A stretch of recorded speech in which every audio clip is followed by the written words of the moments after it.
Hi, everybody. Welcome again to Wingman Wisdom. I am the RV Wingman. If you're brand new to the channel, a special welcome to you. I'm a former campground owner. I'm a lifelong RVing and camping enthusiast, and I love most of the people, as I say, most of the time, that camp and RV. So welcome to the channel.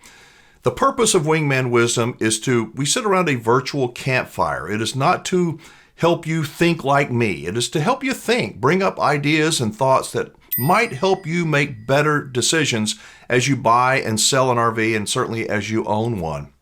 So what does 2023 look like in terms of buying an RV? We're hearing all kinds of things, right? Well, what does it look like through the eyes of an RV dealer? Well, recently I sat down with my friend from RV Station. His name is Cannon Combs. We had a very candid conversation. We talked about original equipment manufacturers, the OEs, the OEMs as they call them. We talked about pricing. We also talked about how RV buyers in 2023 are different than they have been in the last few years.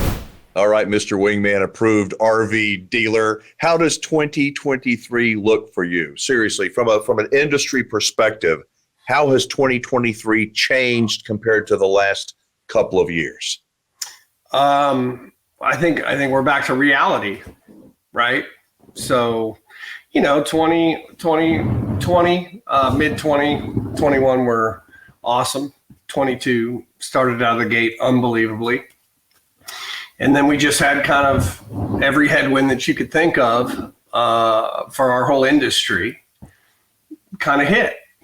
Higher interest rates, the cost of an RV now, obviously the cost of everything and with inflation has gone up. Mm-hmm. So, but January took off, man. The shows came, and I think Hershey, there were several brands, the better brands that set records.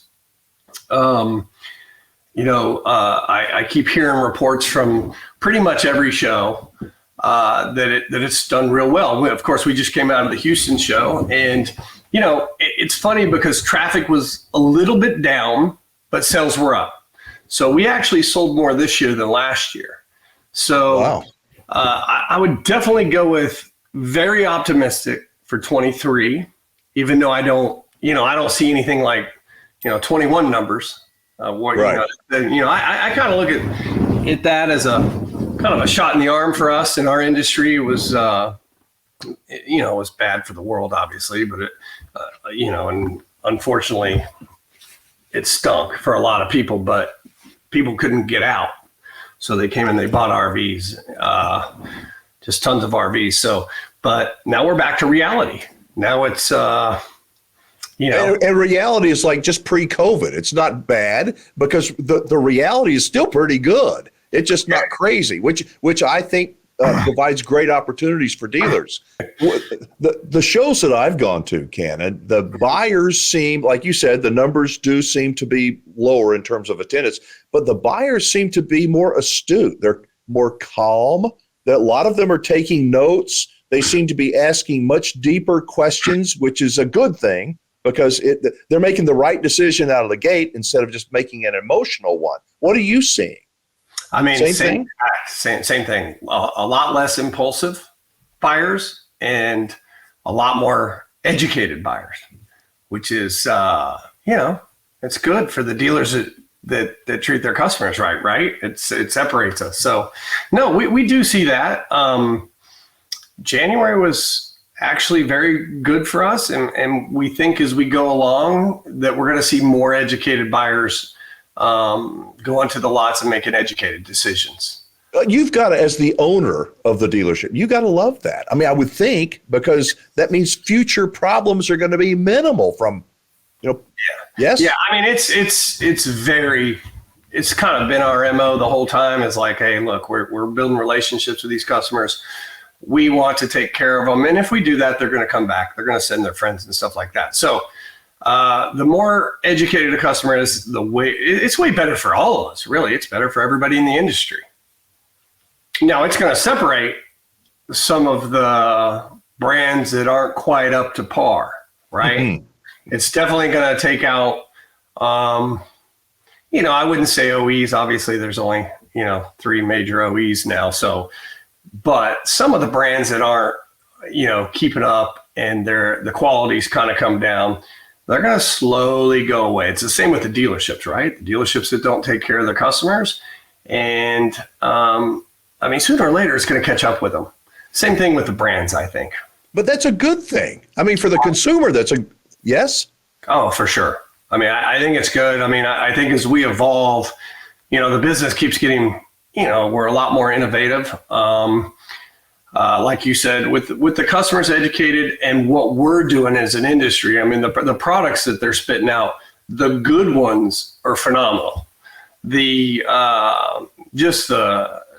And the construction, I mean, the build of the better brands is awesome. It's not as good as it could be because you still have supply issues, right? Mm-hmm. You still, you don't have supply issues as far as a trailer, but you do have on the parts end, right? So sometimes there's hangups in the factories. I think for the most part that's caught up. But they kind of worked through that, and that was some of the issues we were getting through COVID because they couldn't get anything, and they're trying to get their hands on anything to spit them out so that we could supply. But that's kind of slowed down. So the products now on the better brands, it's good. And isn't it true that the manufacturers, the yards, as they say, are full up in Indiana, and the manufacturers are not working, not putting as many out as they were in 2021 and 2022. So the quality, like you said, the quality brands, they've got the time enough to really put into building a good unit. Yes? Exactly. Oh yeah, they're not building. Now they were through 22. They started building. I mean, at the end of 21, I was higher than I've ever been. At the 9 locations that I have, we were probably $12-15 million higher dollar-wise in inventory than we had ever been. So they were building. January, February, March comes, and we're selling through. Well, as you sell through and the rate of the business is going, we're like, hey, dude, we need more and more and more. Keep bringing it. And then May came. Then May came, and it slowed by a lot. So it didn't stop. I keep hearing people say, oh, it just turned off. It didn't turn off. I mean, we were okay. We're healthy. But it slowed immensely. So, the OEs definitely had to adjust. So they started. So they didn't slow down summer because we're in summer, right? That's the peak season. So they keep building. But as the year went on last year, they slowed and kept slowing. Some were, I don't want to speak for them, but I think some of them, took a couple weeks off in December and maybe even January. There's some that are still not building. I think the better brands, they've always kind of stayed steady. They have the best customers, the best dealers, in my opinion, and the customers are getting more educated, so it just keeps on going. So I have known Cannon Combs and worked with him for many, many years. Cannon has been in the RV industry for more than 20 years. Yes, he is a Wingman approved dealer, and he's got stores all over Texas. Now, tomorrow is part 2 of my interview with Cannon, where we're going to talk about some things that some dealers, I promise you, will wish that we did not even bring up. Now, if you're thinking about buying or selling an RV, I have a free report. If you have not yet downloaded it, it will take you 1 minute to do so. You can go to freervreport.com, or you can click the word more, show more down here in the description of the video will open up. There's a link right there. You can link over to it. It's a very simple website where you can, like I said, take 1 minute. If you're buying an RV or selling an RV, you can view and download that report. I will guarantee you it will help prevent you from making some extremely costly mistakes. So again, that's at freervreport.com. Drop a comment. Let me know what you thought of today's video, and I will catch you tomorrow.